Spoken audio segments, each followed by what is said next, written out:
Մարմնավաճառ Անորայի մասին պատմող ֆիլմը արդեն Կաննի փառատոնից հետո նույնիսկ Օսկար է ստացել։ Շատերն են այդ ֆիլմի մասին խոսում։ Եվ ինչով է այդպես հետաքրքրել Անորան։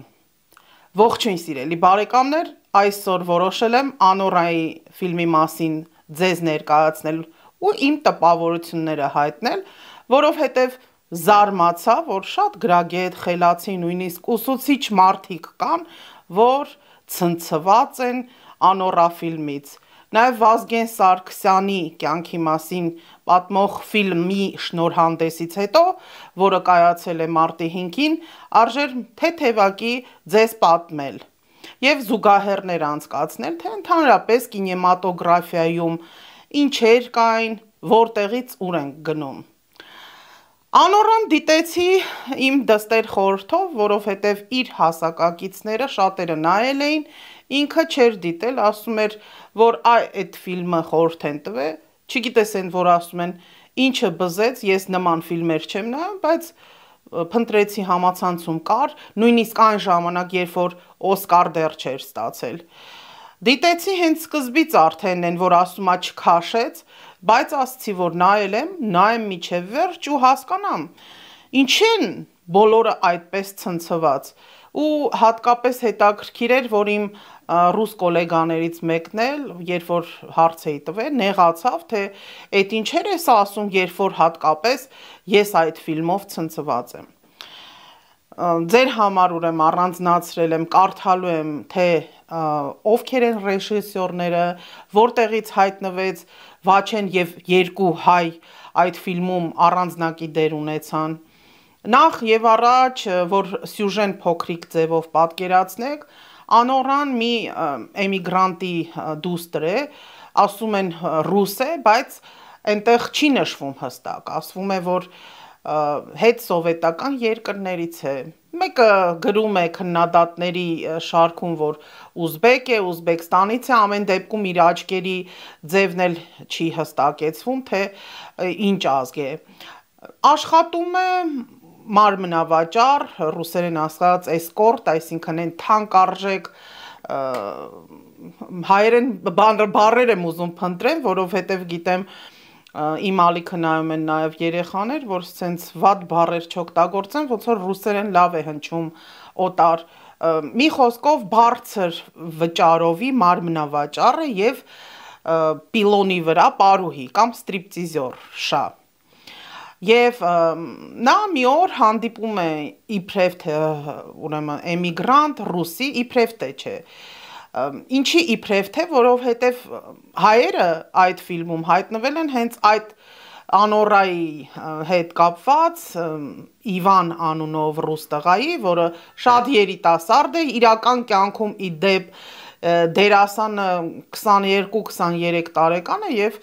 այնպիսի մի բաց տեսարաններում է խաղում, որ ես որպես ծնող, չգիտեմ դուք որոնց, բայց ես չէի ուզենա, որ այդպիսի ֆիլմերում նկարահանվի։ Հա, ֆիլմը ֆիլմ, նկարահանումները իրական կյանք չեն, բայց այդտեղ ամբողջ ընթացքում այդ հերոսը ներկայացվում է որպես ոչ այդքան խելացի, նույնիսկ գիտեք մի տեսակ մտավոր հետամնացության էլեմենտներով եւ փող ունի, շատ հարուստ է, ռուս օլիգարխների զավակ է,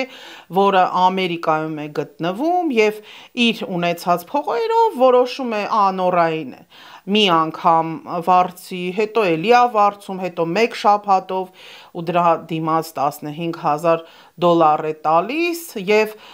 հետո էլ գնում են Լաս Վեգաս, հավատացնում է Անորային, որ իբրև թե սիրում է, արի պսակվենք եւ Լաս Վեգասում այդպիսի օրենք կա, որ Նևադա նահանգի օրենքին է իհարկե օրենքի մասն է խոսքը, որ կարող են ամուսնանալ միանգամից առանց մեկ ամիս սպասելու։ Ամուսնանում են։ Ու այդ ընթացքում իհարկե $15,000-ից բացի շատ գումարներ է ծախսում այդ Իվանը, ինչ ուզես անում են, բայց բացի սեքսուալ տեսարաններից, բաց տեսարաններից, այդտեղ կա շատ տեսարաններ, որ զզվանք են առաջացնում, հակա էսթետիկ են, օրինակ նույն Վաչեն, որին բոլորդ գիտեք, այդ կոմիկ դերասանը, այնտեղ կներեք սիրտ է թափում, հա, հետ է տալի, ինչը որ հեչ սիրուն չի նայվում։ Մենք ամեն դեպքում այդ նման տեսարանները, որտեղ զուգարանային գոտկից ներքև, հա, տեսարաններ կան, ասում ենք ամերիկյան, որտեղ հումոր չի զգացվում, ընդհանրապես բարոյականությունից զուրկ, ոչ մի բան չի դաստիարակում, այդ ձևի տեսարանները ես ինքս, այն որ ասում են քաղքենի չեմ, բայց չեմ սիրում ես այդպիսի ֆիլմեր։ Այդ ֆիլմում այդ ձև է։ Սյուժետը շատ հեշտ, որտեղ դերասանները կարող են նույնիսկ չխաղալ, այնտեղ ես ինքս չտեսա խաղ ու ասում եմ, այնպիսի հեշտ սցենար էր, որ գիտեք, հա, իհարկե, ոչ խորը փիլիսոփայական, ոչ պատմական, ոչ դաստիարակչական, ոչինչ չտեսա, դրա համար հիմա այսպես այն որ ասում եմ վրա տալով կարող եմ քննադատել։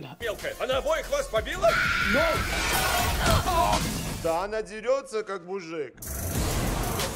Здравствуй, Да Ваня. ну на! Офигеть.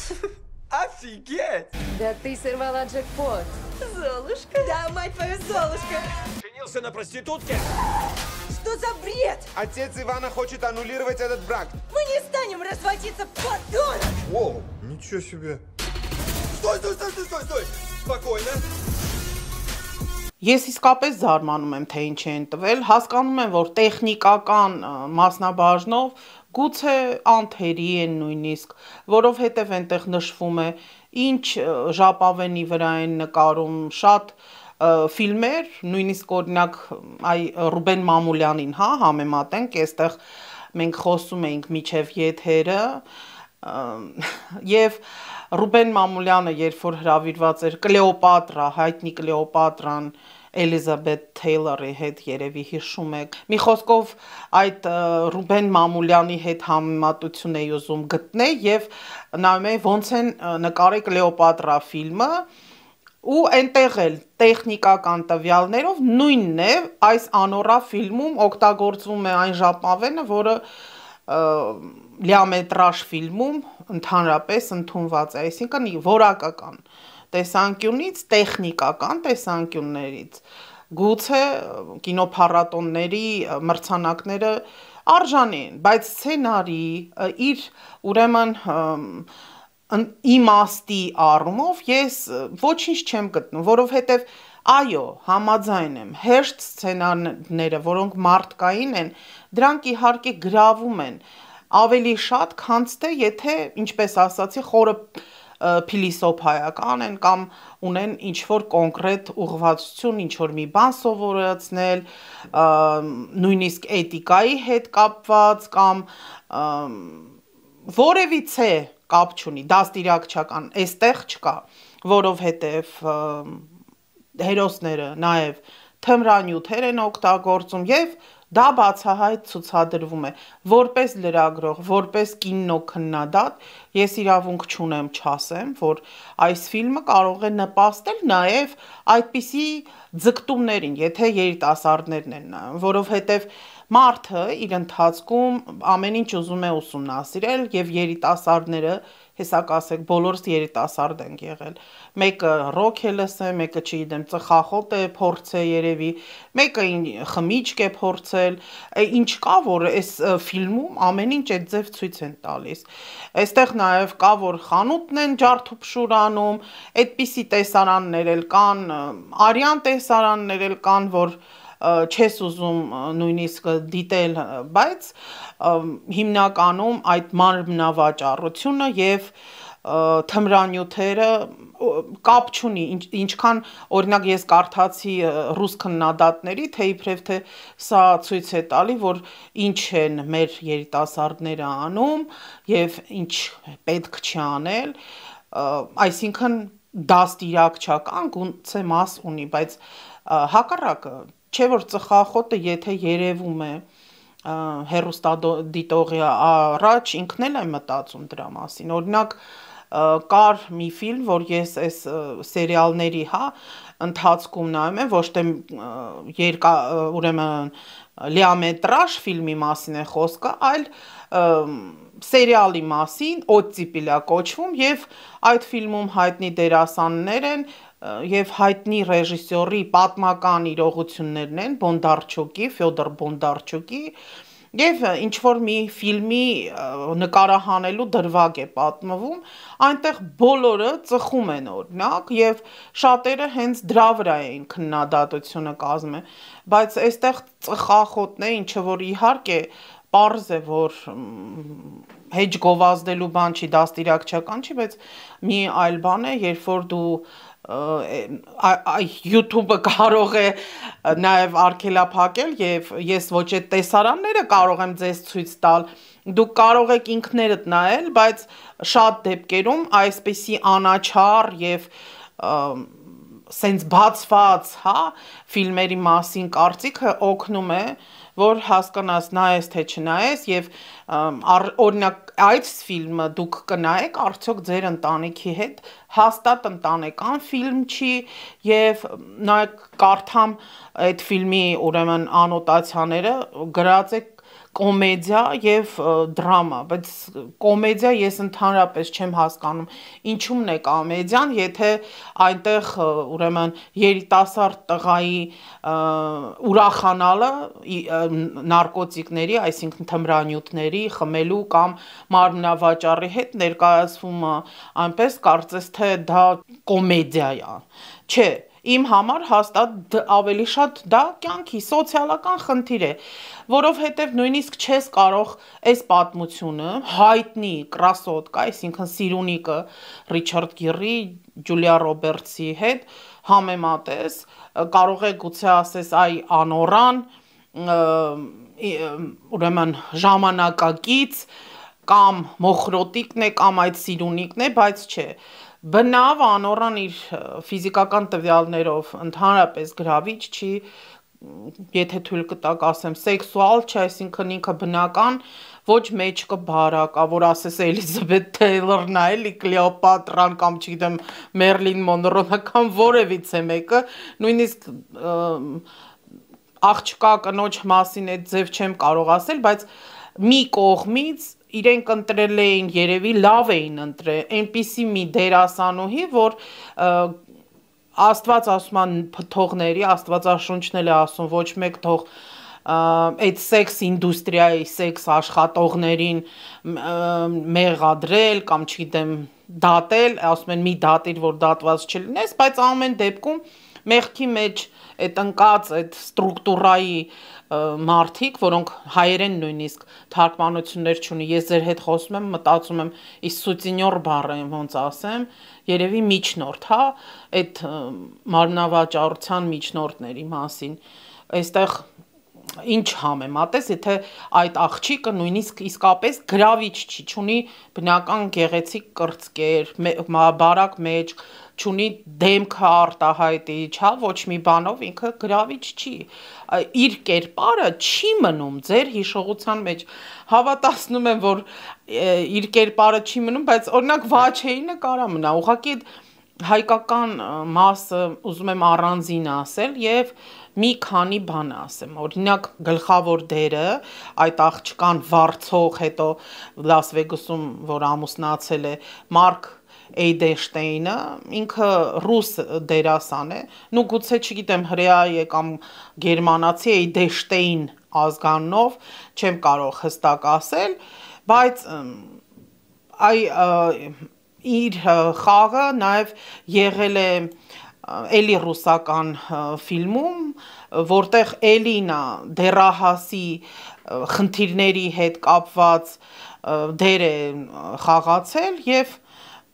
հետաքրքիր է, որ այ Ռուսաստանում այդ խմիչքի օգտագործելը,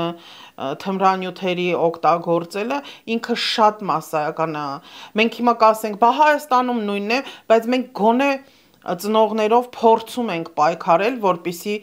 այդ աղտերը մեր երեխաների մեջ չմտնի ու այդ թվում ես ինչու եմ ասում, ես զարմացա, երբ որ տեսա գովքը, մի տեսակ հրճվանք, վայ, այս ինչ վաու ֆիլմ է, բա ինչ եք ասում, բա հատկապես այնտեղ չէ որ խաղում է այդ Վաչե Թովմասյանը, Կարեն Կարագուլյանը հայերի մասին, բրավո, հա, այդ մարդիկ խոսքի Վաչեն Թովմասյան, ինչ որ կոմիկից, չգիտեմ, ինչ ժանրի դերասան կամ կոմեդիայի թատրոնի դառնում է աշխարհահռչակ, օքեյ, բայց ոնց է դառնում, օրինակ այդ Կարեն Կարագուլյանը խաղում է այդ ռուս տղայի կնքահայրը, այստեղ մի քիչ զարմանում ես, մեր հայ եկեղեցու տեր հայրը, այնտեղ տեր հոր դեր է խաղում, Да. Հիմա ինչ անում։ պատկերացնում եք, չէ, ես չէի ուզում ասեի, բայց ես օրինակ զարմանում եմ ոնց կարելի այդ սրբապղծությունները դուք չեք գիտակցում, որ այդպես հիացմունքով եք, այսինքն մարդը, որը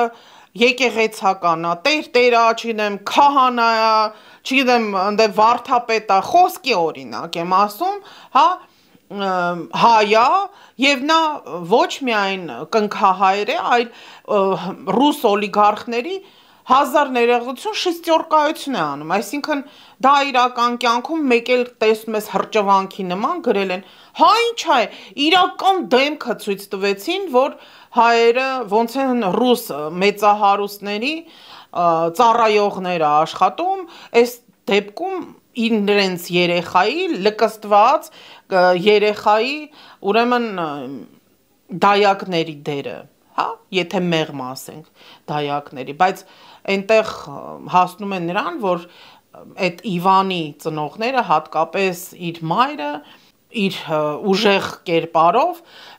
իրենց սեփական ինքնաթիռներով գալիս հասնում են Ամերիկա եւ ապահարզան են պահանջում, որ անորան ապահարզան տա եւ անորան երբ որ գնում են Լաս Վեգաս Իվանը ասում է որ արի ամուսնանանք, նա ասում է բայց մենք այդ աստիճանի սիրում ենք, որ մենք ամբողջ կյանքը կապենք, թե դու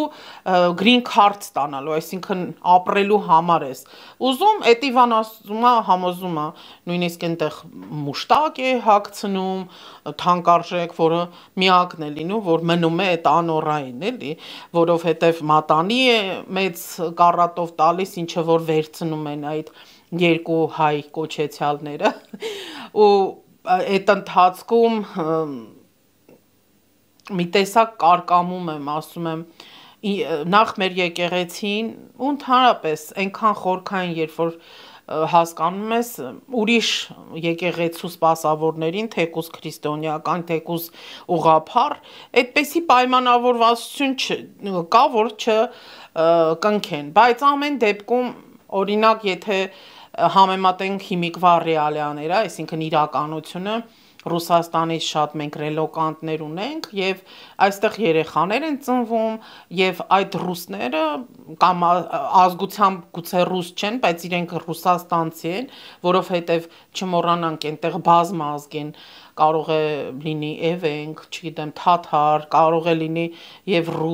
ռուսների մեջ էլ կա ենթա էթնոսներ, բայց գալիս են Հայաստան եւ երեխաներին մի քանի դեպքեր սեփական փորձից կա, որ կնքում են հայկական եկեղեցում եւ վերցնում են կնքահայրեր։ Նու պատկերացնենք, թե այդպիսի մի դեպք էլ այս անորա ֆիլմում էր։ Ինձ դուր չեկավ, դաստիարակչական բան չտեսա, էսթետիկա չտեսա, որովհետեւ մենք կարող էինք քննարկել, եթե դա էրոտիկայի ֆիլմ լիներ, որովհետեւ մենք շատ սիրուն պատմության մեջ էրոտիկ ֆիլմերի նկարահանումներ ենք, նու ես ուսումնասիրել եմ եւ գիտեմ եւ այնտեղ երաժշտությունն է առանձնահատուկ, այդ պահերը չկար այդպիսի, հասկանում եք, կներեք արտահայտությանս համար, բայց մարմնական կրքերին տրվող, sense ավտոմատի նման ու հետաքրքիրն էր, որ կարդում ես, ասենք, ռեժիսորի կինը որ ազգությամբ վիետնամուհի է եւ նա օրինակ ասել է որ ես խորհրդատու չեմ վերցնելու Սամանտա Կվոն է անունը, հա, ու ռեժիսորը Շոն Բեյքեր, երբ որ կարդում է Շոն Բեյքերը հենց այդպիսի սեքս ինդուստրիայի աշխատողների մասին ֆիլմերում է ոնց որ ասած հմտացած, պարզ է որ այսպիսի մի ֆիլմ պետք է նկարեր, բայց հետաքրքիրն է նա, որ ինչի հենց այդ ֆիլմը այսպիսի մեծ արձագանք ստացավ ու ինչի հիմնական մասան բարձրաճաշակ եւ գնահատող մարդիկ են էքստրաորդինար, բայց ֆրիկիզմ կա, այսինքն ֆրիկը դուք գիտեք մարդ, որը իր հագուստով, իր պահվածքով ուզում է շրջապատին ինչ որ մի բան ցույց տա, բայց իրականում ունի իր մեջը կոմպլեքսներ։ Այս այն դեպքն է, որ ուզեցա հասկանամ, թե ինչու է մարդկանց դուր եկել այս ֆիլմը, որը իսկապես եմ ասում, թեկուս տեխնիկական, հա լավ են նկարել, բայց չկա այդ մասը։ Օրինակ, եթե մենք էքշն կամ ինչ որ էֆեկտներով ֆիլմեր ենք դիտում, այդ ֆիլմերը գոնե դրվագային որոշ պահերի ուշադրությունն են կլանում, այսինքն աչքդ անընդհատ գնում փնտրում է այդ դրվագը, հիշողության մեջ կա այնտեղ կադրերի պահեր, որ որոշակի քանակի կադրերից հետո մարդու ուղեղը ֆիքսում է դա եւ իր հիշողության մեջ է մտնում։ Այստեղ այդ ֆիլմից մենակ այդ զզվանքի պահերն է մոտս, թե ինչպես էր Վաչեն հետ տալի մեքենայի մեջ կամ ավելի վատ, նույնիսկ այդ աղջկա եւ այդ տղայի ինտիմ պահերը ես ընդհանրապես չցանկացա նայել, որտեվ էսթետիկա չկա եւ այդ Շոն Բեյքերի ռեժիսորի կինը, որ ասում է ինձ Սամանտա Կվոն հետաքրքիր չէր, որ ուրիշ ուրեմն խորհրդատուներ հրավիրեինք, որովհետև կան կինեմատոգրաֆում խորհրդատուներ, որոնք ասում են, գիտեք, այս ստրիպտիզորշաները այս ձև պոզաներ են ընդունում կամ էս են անում, են անում, այսինքն իրենք մասնագետ են այդ առումով։ Եվ այս քանը երևի ձեզ հերիք է, որ դուք մտածեք, կարող եք նայել, թե չեք կարող նայել, բայց ես կուզենայի նաև Վազգեն Սարգսյանի ֆիլմի մասին մի քանի բան ասել իմ դիտողներին, որովհետև իմ հարազատներից մի քանիսը, չգիտեմ, կատակում էին թե չէ, թե այդ ֆիլմը ով է պատվիրել, ով է փող տվել այդ ֆիլմը նկարելու եւ ի հակառակս այդ ամենի ինչ որ լսվում է, ասվում է, Վազգեն Սարգսյան ֆիլմի ուրեմն հովանավորները հենց Վազգեն Սարգսյանի ընտանիքն է եւ հատկապես իր եղբոր դուստրը Նոնո Սարգսյանը, նա ինտերվյու է տվել եւ այդ ինտերվյուն կա էջում, որը հենց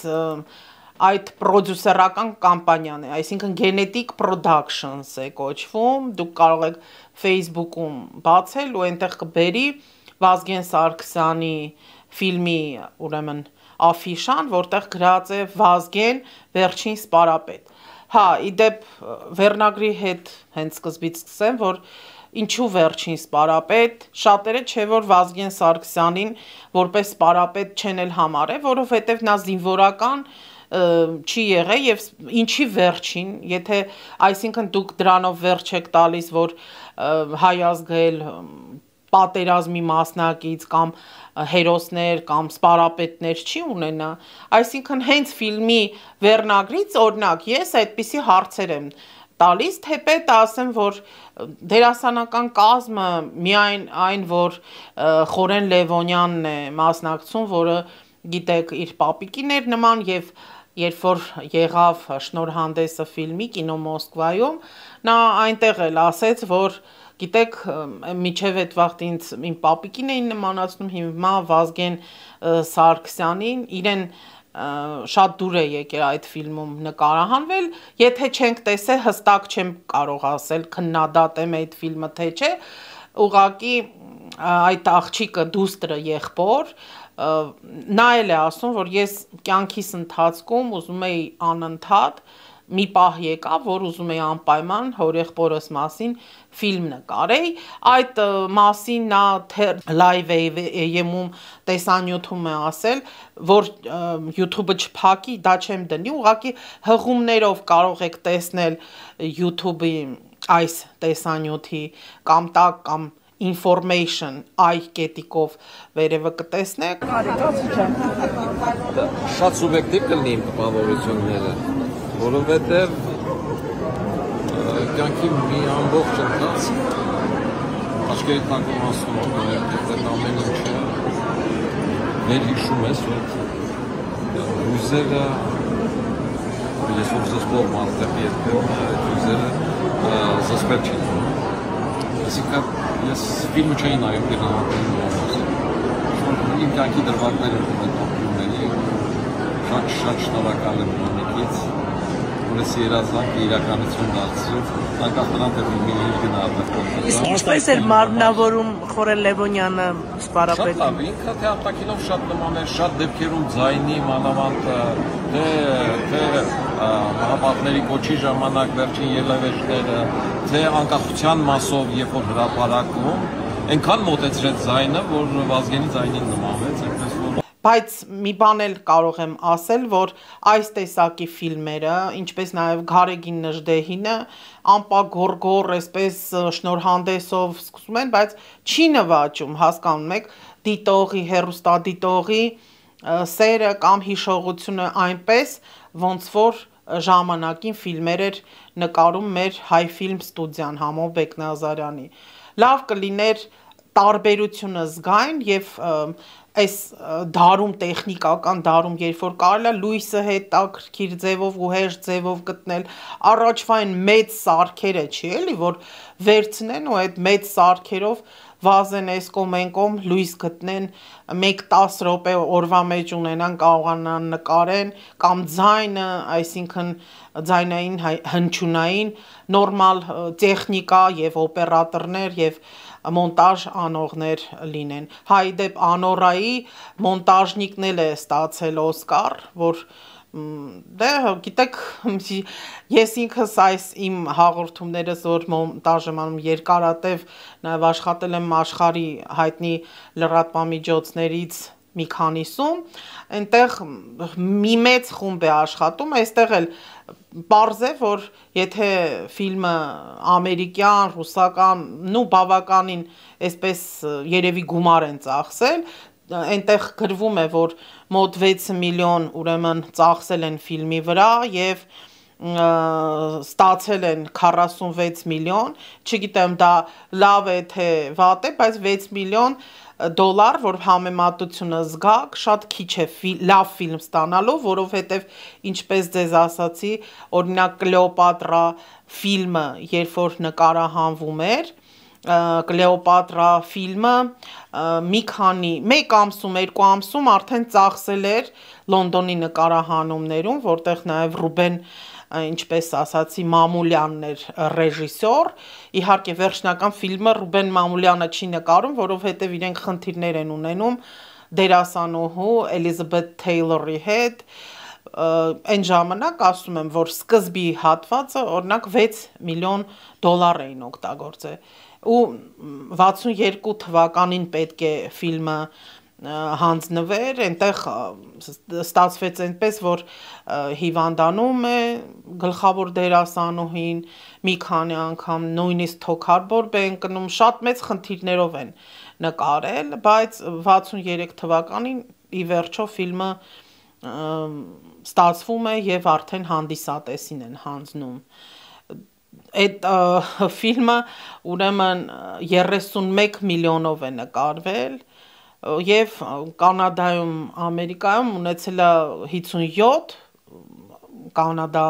Ամերիկա եւ ամբողջ աշխարհով եւս 40 միլիոն դոլարի շահույթ է բերել։ Իբր այսպես որ սենց նայում ենք, շատ չի բերել, բայց ինքը միջև հիմա դիտվող ֆիլմ է եւ ամերիկյան կինո ինդուստրիայի ամենա հիշվող ֆիլմերից է, որ Կլեոպատրայի եգիպտացի թագուհու մասին է պատմում եւ հռոմեացիների հետ Կեսարի Հուլիոս Կեսարի հարաբերությունները Մարկ Անտոնիոյի, Կլեոպատրայի հետ։ Բայց տեսեք, այդ մարդիկ ինչ էսթետիկա են ստեղծել, իսկապես ինչ արվեստ է, հա, ես այս ֆիլմը իհարկե Անորայի ֆիլմը չեմ կարող ուրիշ ավելի հեղինակային ֆիլմերի հետ համեմատել, որովհետև ինձ համար ճիշտ եմ ասում, ոչինչ է, ոչինչ։ Ուղղակի նստեմ ու զարմանամ, ասեմ, այս ուր ենք հասել։ Ты ж не клуба.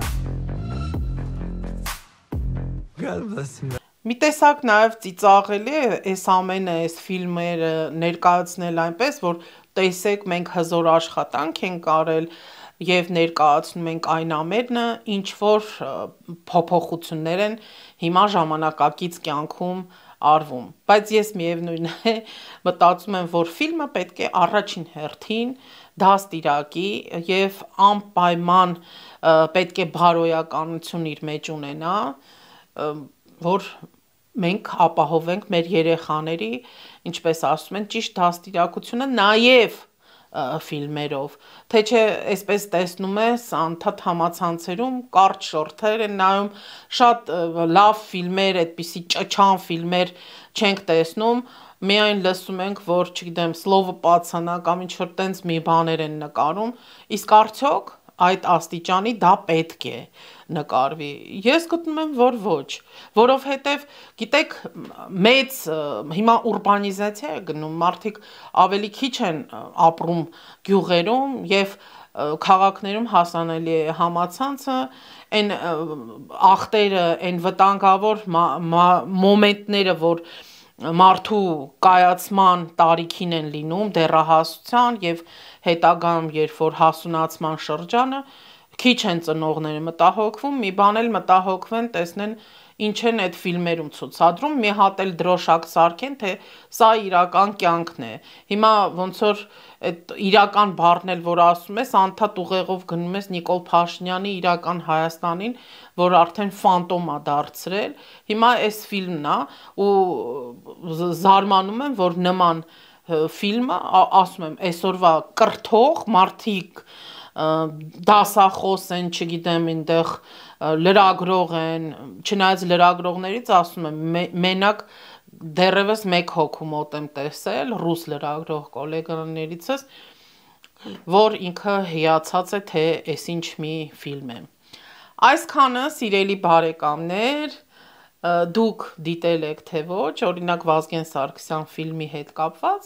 ինձ հետաքրքիր է ձեր կարծիքները գրեք, մինչ հանդիպում, ստեսություն։